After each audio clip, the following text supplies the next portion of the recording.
Esse episódio tem um oferecimento de Cutelaria Simo, perfeito em todo lugar, e Precisão Aeroagrícola, sua aplicação em boas mãos. Agro e prosa, apresentação Divino Ronaldo. O meu entrevistado de hoje é Felipe Pivotto, médico veterinário e gerente de serviços técnicos de bovinos e equinos da Vetoquinol. E o tema da nossa entrevista será prejuízos causados por endo- e ectoparasitas à pecuária brasileira. Felipe, seja muito bem-vindo, prazer receber você aqui. Prazer é meu, Divino, satisfação enorme estar vindo falar sobre esse tema que a gente deve cada vez mais estar abordando eles, que que é de muita importância para o pecuarista brasileiro. Meu amigo, você está no Rio Grande do Sul? Nesse momento estou em Santa Maria, aqui no Rio Grande do Sul, né? Sou gaúcho, essa semana estou no Rio Grande do Sul. Sim. As coisas estão melhores por aí do que ano passado, que foi um ano tão difícil para vocês gaúchos? Ano passado a gente passou pela tragédia ali das enchentes, né? Tá completando um ano, né? Agora, no final no início de semana que vem. Mas esse ano tá correndo tudo dentro da normalidade, né? O clima tá se comportando, não teve teve uma estiagem, mas ela não foi tão severa. Agora as chuvas estão normalizadas, o frio começou a chegar já também, né? Hoje mesmo tava 5 graus de manhã, mais cedo, né? Mas tá tudo normal. Espero muito que continue assim. As famílias que foram mais prejudicadas naquele momento estão tentando se reerguer. Ainda tá um movimento ainda de reconstrução do estado. A sede da Vetoquinol fica aqui próximo de mim. Então, o laboratório das fábricas da Vetoquinol, né, está sediado em Aparecida de Goiânia, então fica pertinho de Rio Verde. A gente tem outras unidades, né, no mundo, né, então, tem na França, tem no Canadá também, mas a do Brasil é em Aparecida de Goiânia. Fala um pouquinho da empresa, ela está no Brasil há quanto tempo e quais são os produtos que ela tem em seu portfólio?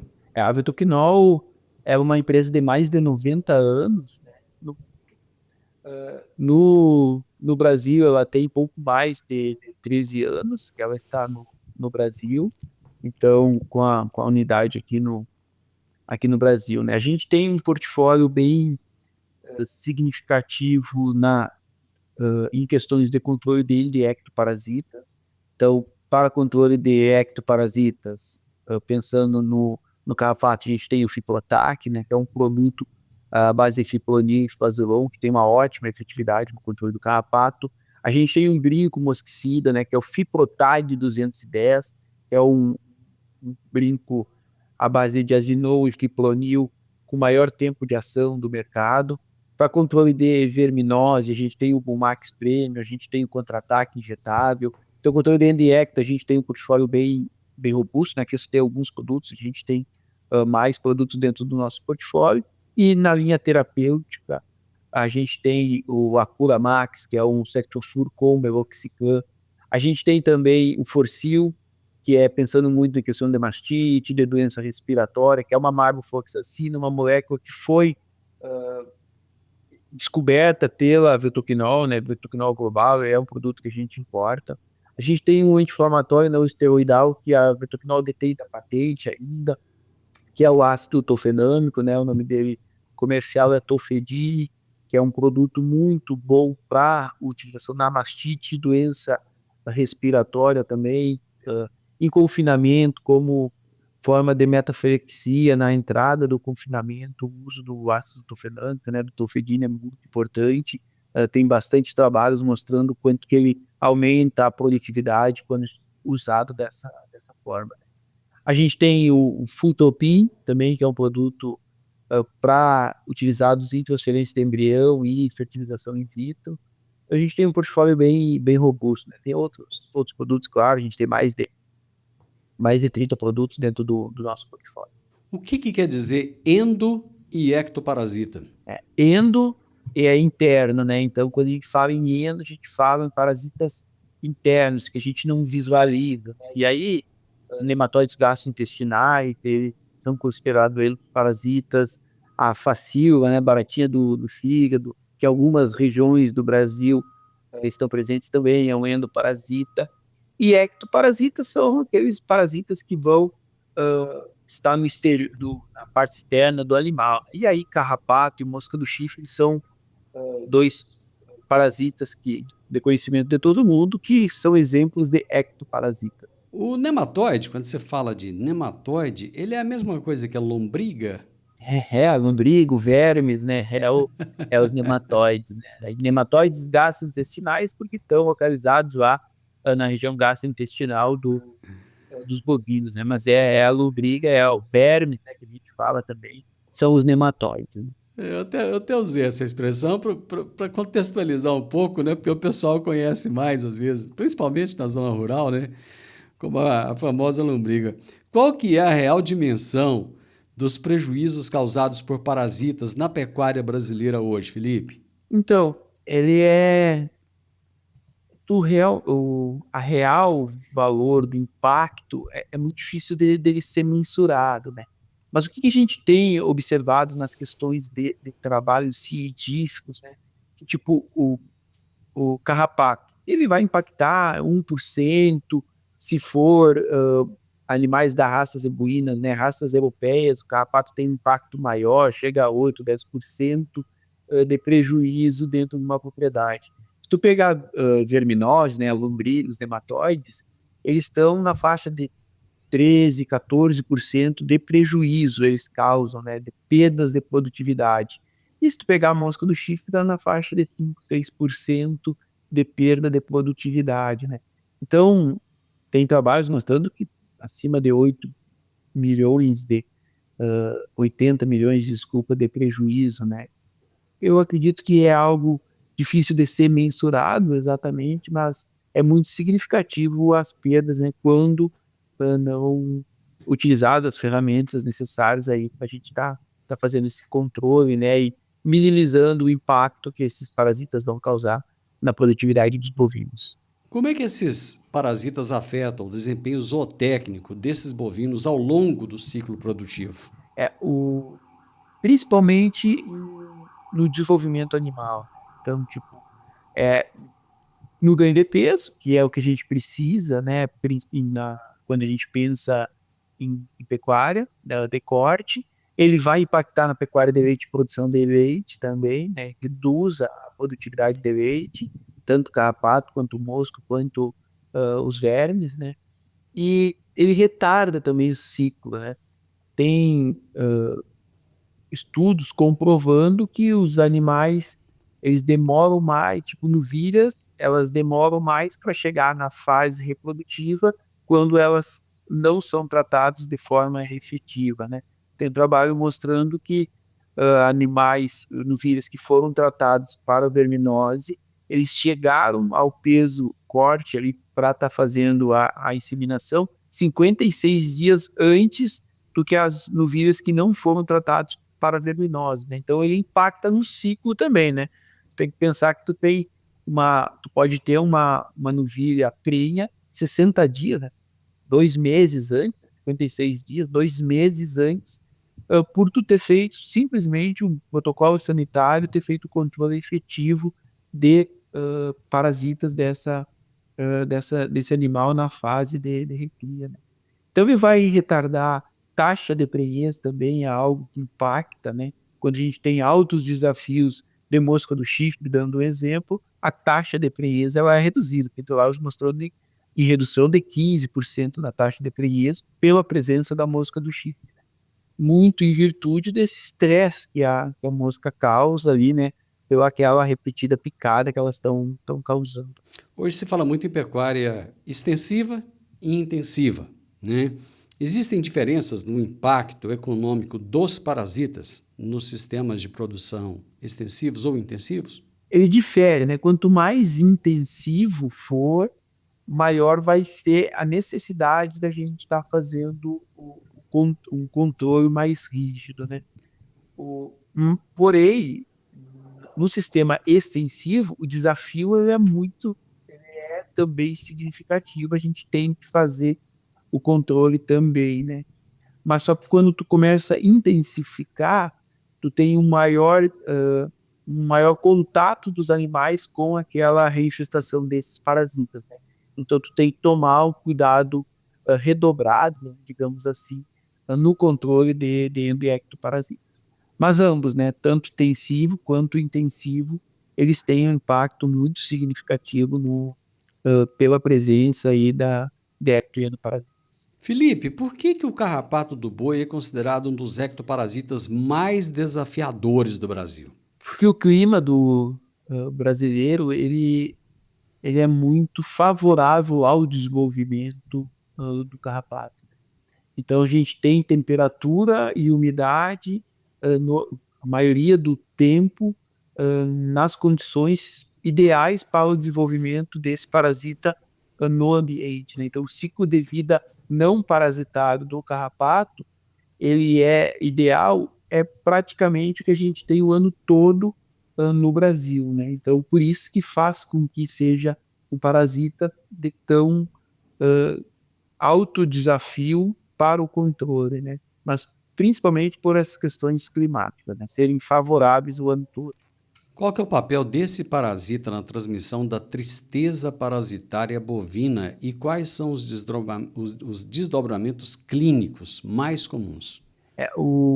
Ele é o vetor, né, da Babesia e Anaplasma, que são os agentes causadores da tristeza parasitária bovina, né?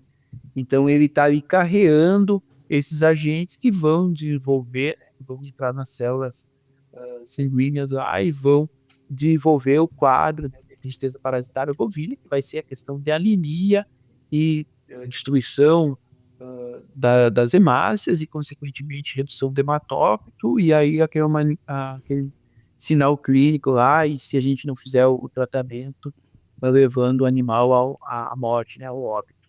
Então, o carrapato ele é muito importante na transmissão desses agentes, né? Tanto na plasma quanto a bactéria. Felipe, eu vou fazer um intervalo comercial e nós já voltamos. Alta tecnologia, eficiência e produtividade no campo. Com a precisão aeroagrícola, você tem maior uniformidade na aplicação, sem amassar plantas e sem compactar o solo. Tudo isso com menor impacto ambiental e uma equipe comprometida com ética, respeito, inovação e resultados. Certificação em aplicação aeroagrícola sustentável, base em Catalão e pontos de apoio em Goiás, Minas Gerais e São Paulo. Precisão Aeroagrícola, sua aplicação em boas mãos. Acesse www.precisaoaeroagricola.com.br. Hoje eu estou entrevistando Felipe Pivotto, médico veterinário, e ele está falando a respeito dos prejuízos causados por e ectoparasitas à pecuária brasileira. A gente sabe que é muito comum, mesmo em animais, ou até mesmo em plantas, haver a resistência, né? À medida que você começa a usar um produto, aquele animal, aquela planta, aquela doença, enfermidade, sei lá, tenta evoluir, sobreviver, né? Ninguém quer morrer, né?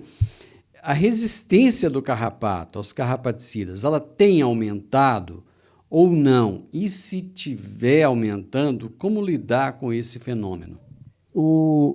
Sempre quando tu usa um produto, tu tá desenvolvendo resistência, né? Porque a resistência, a gente precisa entender que ela ocorre por pressão de seleção. Então, tu faz o uso do medicamento, tu elimina os parasitas que são susceptíveis e os resistentes, eles acabam não sendo eliminados e eles que vão formar a nova geração, né? Então, quanto mais tu utiliza uma molécula, mais pressão de seleção tu vai realizando, então mais cepas resistentes àquele princípio ativo tu vai selecionando, né? Não, o animal, o parasita, não é que ele diz, não, eu preciso criar algo de proteção. Aquilo ali é uma mutação que aconteceu ao acaso, e aí essa mutação que aconteceu consegue proteger o animal, o parasita do princípio ativo ali do produto. E sim, cada vez mais, então, né, por pressão de seleção, quanto mais tu usa, cada vez mais está se aumentando essa questão da resistência. É um problema a resistência parasitária? É um problema, sim, porém, tem manejos que a gente faz que a gente consegue reverter os fados de resistência quando estão presentes E principalmente, aí nós da Gotoquinol trabalhamos muito com esse conceito, que é o retardo do surgimento da resistência parasitária, né? Então, o uso prudente, o uso de forma correta, no momento adequado dos produtos vão fazer com que tu consiga retardar o surgimento dessa resistência parasitária, né? O que a gente sabe bastante na questão para retardar o surgimento da resistência parasitária é a questão do 3-1 que a gente chama, né? 3 vezes uma molécula, a quarta vez uma molécula que seja tem um mecanismo de ação distinto do que esse que tu usou 3 vezes, né? E isso vai fazendo com que tu tenha o retardo da resistência. É mais ou menos como se você estivesse enganando a resistência, seria mais ou menos isso. Porque tipo, tu usa 3 vezes um princípio ativo, né? Dando um exemplo.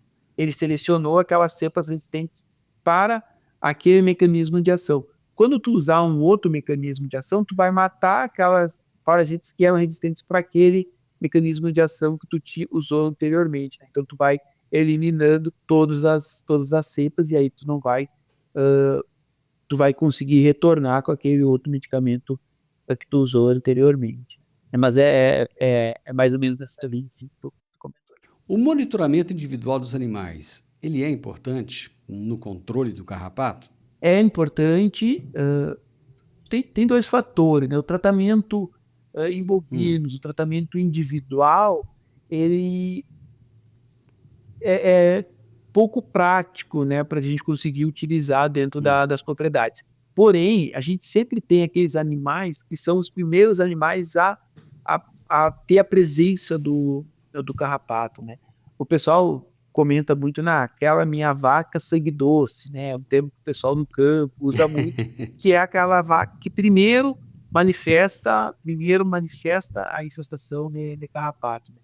Então, aquele animal ele serve como sintoeiro para te ver como que está o desafio de todo o teu rebanho. Se começou a infestação naquele animal, né, aí então já é um sinal de tu vamos trazer todo o rebanho, porque a infestação já e fazer o manejo, né, porque a infestação já começou a se estabelecer dentro do meu rebanho. Então, tu não espera que todo o rebanho esteja tomado de carrapato, e aí tu tenha convivido aquele período com o prejuízo que o carrapato causa, né? Então o monitoramento individual eu utilizo muito pensando nesse aspecto, né?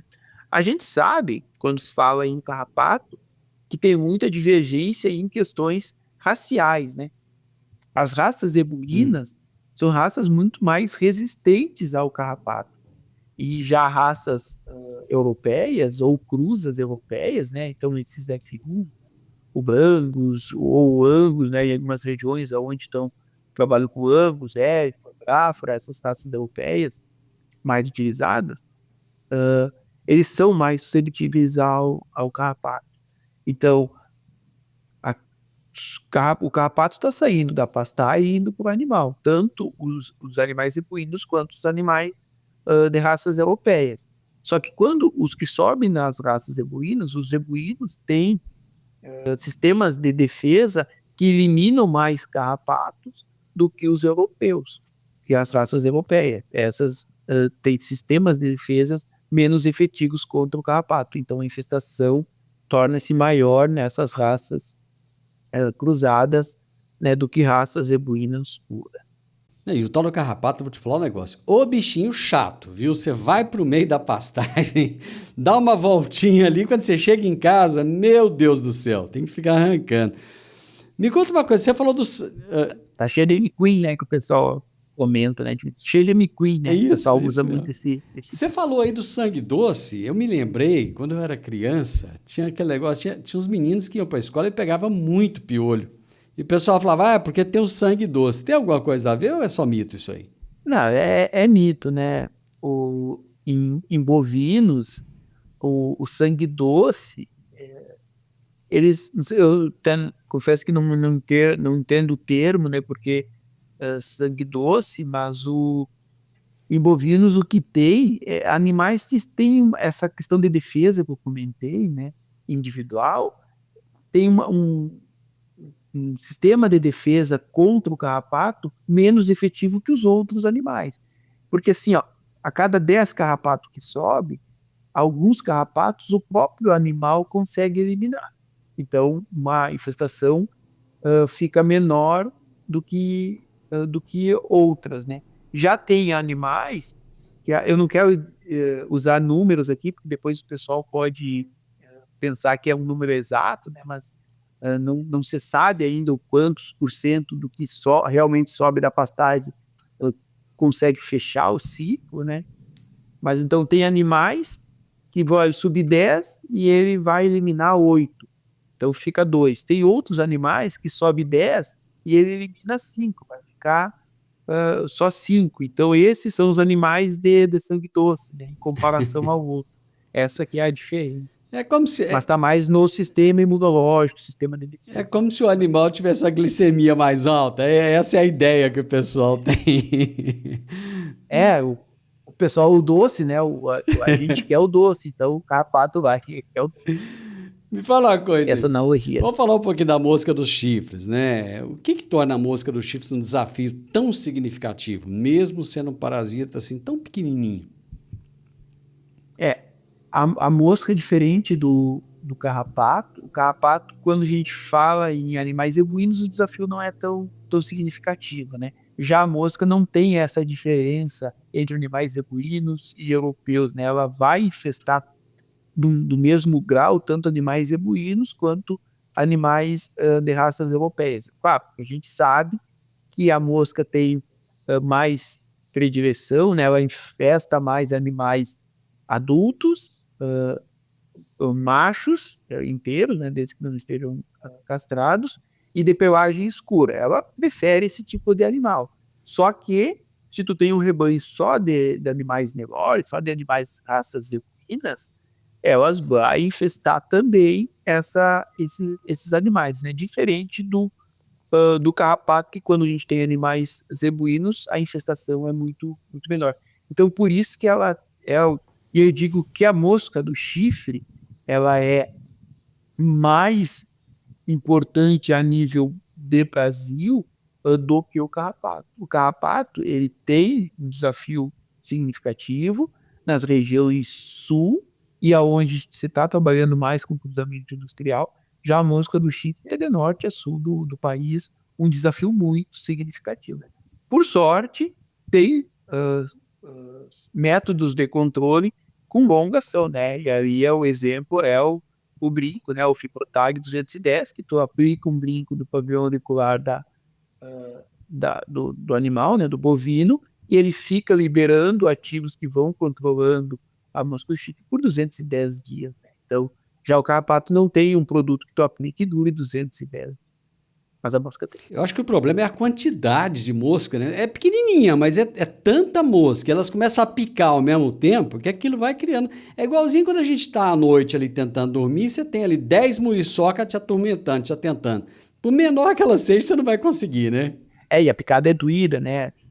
Quando a infestação está muito alta, às vezes ela chega a pousar no humano e fazer a picada. É bem dolorida, né? E quando tu tem uma infestação, a infestação são centenas, né, às vezes milhares de moscas ao mesmo tempo, picando o animal, né? Então, uma irritação muito grande, né? Porque é uma agulha, né? Microagulhas ali se cravando toda hora no animal. É algo bem... Tira muito essa questão do bem-estar animal, né? Então, torna aquele desconforto, o animal para de pastar, o animal começa a se movimentar, gasta energia também, né? Eu tenho um trabalho que mostra que tendo 80 moscas do chifre no animal, o animal faz um movimento de cauda por minuto. Isso é um trabalho que fez sobre comportamento animal, que observou, então, e aí, se o animal fizer um movimento de cauda por minuto, quer dizer que a infestação tem 80 moscas, e isso é um parâmetro já que começa a trazer prejuízo econômico para os bovinos. Então, acima de 80 moscas por animal, tem já necessidade do tratamento. E aí tu não vai contar 80 moscas, né? Mas se tu observar o animal e ele fizer um movimento de cauda por minuto, quer dizer que tu já está nesse meado. Eu vou para mais um intervalo comercial e voltamos já. Eu sempre gostei de canivete, desde os tempos em que eu fazia o curso de técnico agrícola, lá na Escola Agrotécnica Federal. que eu usava canivete. E agora eu tenho o privilégio de ter o meu canivete personalizado. Inclusive, tem um em formato de soja. É isso mesmo, é o canivete da Simo. Você gosta de canivete? Eu acho que vale a pena então você conhecer. Pra pescar, montar ou acampar, com canivete Simo você pode confiar. Lâmina de aço afiada e segura, com bainha de couro é qualidade pura. Canivete Simo pra você escolher, perfeito em todo lugar que você quiser ter. Canivete Simo pra você escolher, perfeito em todo lugar que você quiser ter. Canivete Simo, tecnologia a fio, perfeito em todo lugar. Existem muitos fatores que podem causar prejuízos à pecuária. Você na sua fazenda aí deve saber disso, que carrapato, é mosca do chifre, são nematóides, são tantas coisas que atrapalham e tiram a sua rentabilidade. E hoje quem está trazendo dicas importantes para a gente é o médico veterinário Felipe Pivotto. Existe alguma relação entre o manejo do esterco e o controle populacional da mosca do chifre? Por exemplo, o curral fica ali muito sujo, muito cheio de fezes. A mosca do chifre, ela procura sempre, né? Ela tá fazendo o raspado sanguíneo ali, é um parasita hematófago, né? Então tá picando os bovinos e ela espera o bovino defecar. A hora que o bovino defeca, ela vai no bolo fecal e libera os ovos dela e volta a picar o animal. Então a presença do bolo fecal faz com que ela consiga, aquele ovo, consiga liberar ali a larva, dar continuidade no ciclo. Então, tu fazer o controle do bolo fecal faz com que tu inviabilize também a proliferação de mosca. No curral, propriamente dito, é um método, se tu conseguir fazer a eliminação, é um método que vai reduzir a infestação, né?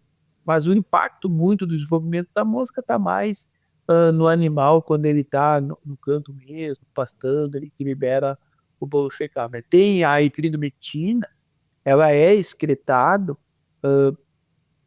pelas fezes, né? E aquela presença da hiperidometina no bolo fecal reduz a proliferação, né? A geração de novas moscas do chifre. Então ali tu pode estar trabalhando em algumas situações pensando no uso de produtos, né? O Max Prino é um exemplo, tem a hiperidometina que vai reduzir a quantidade de moscas das novas gerações de moscas.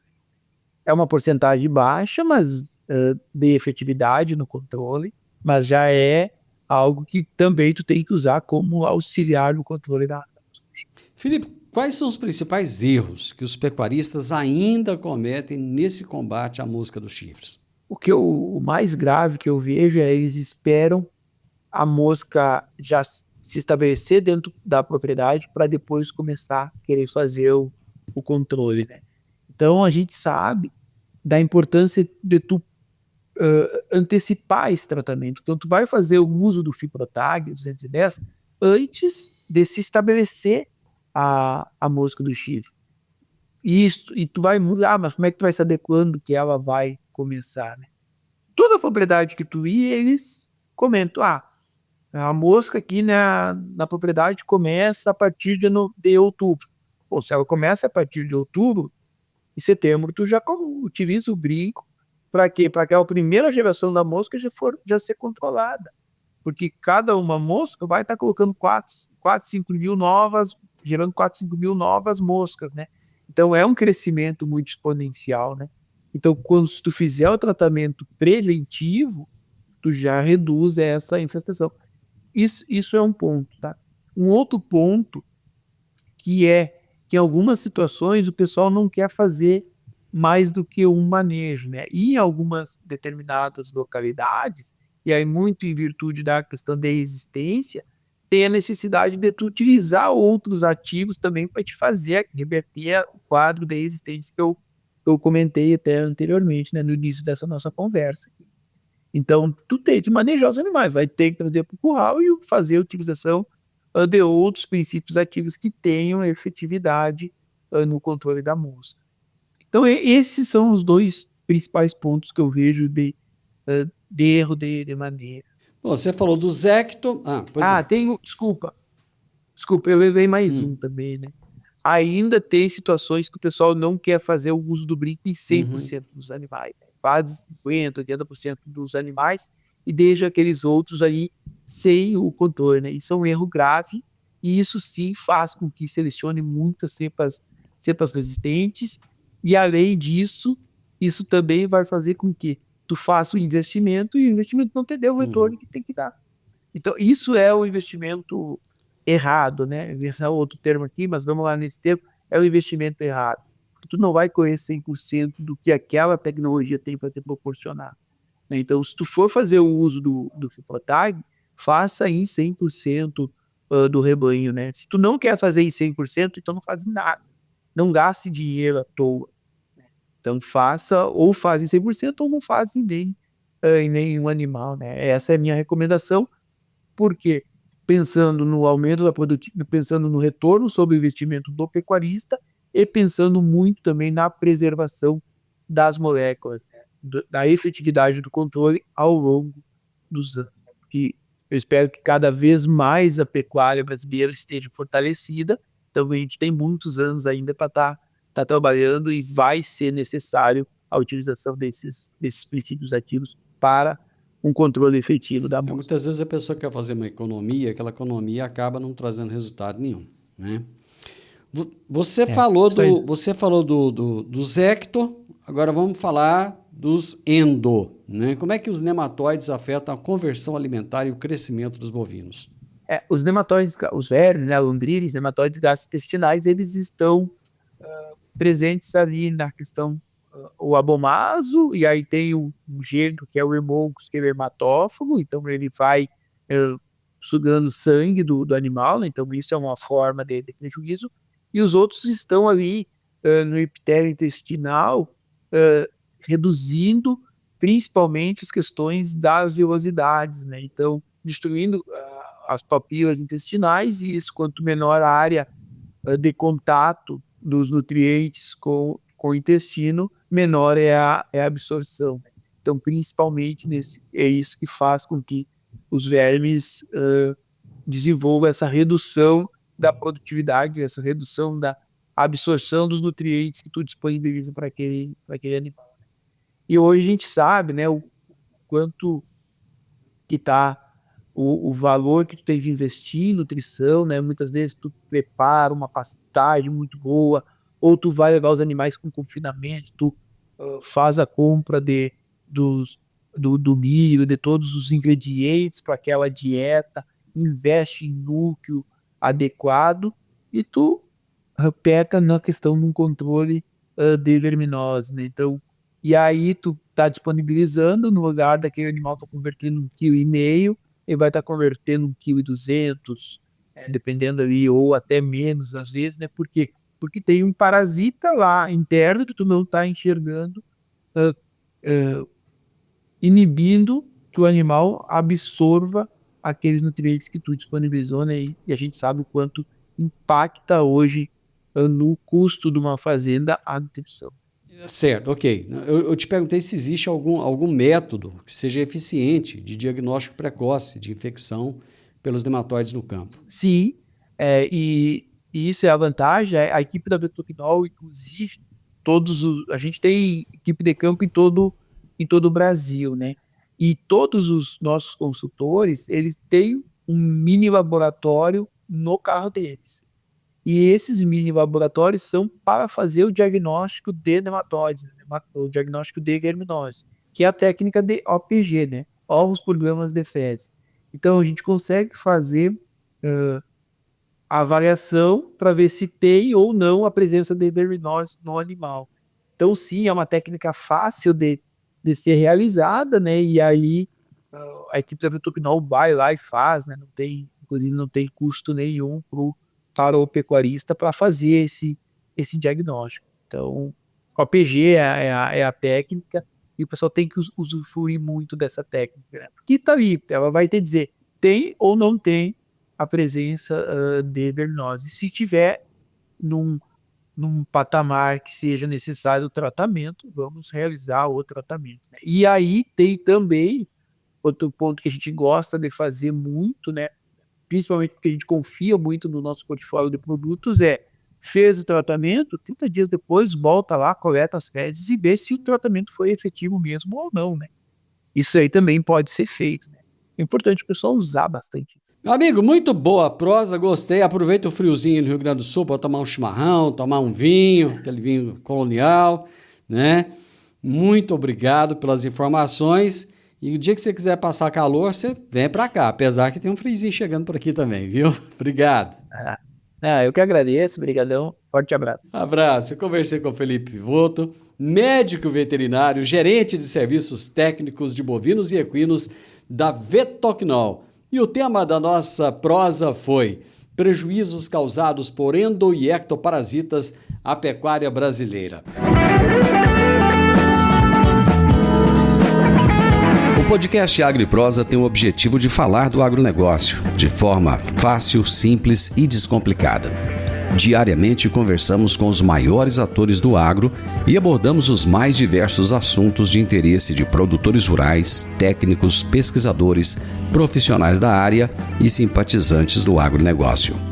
Se você gosta do nosso podcast, então você pode nos ajudar. É muito simples. Basta seguir-nos nas principais plataformas de streaming e também no YouTube. Se você deixar um gostei, compartilhar os episódios e deixar um comentário, já vai nos ajudar muito a dar relevância tanto ao podcast quanto ao canal. E o mais importante de tudo, nos siga para receber notificações de novos vídeos e episódios. Um grande abraço para você e até a nossa próxima prosa.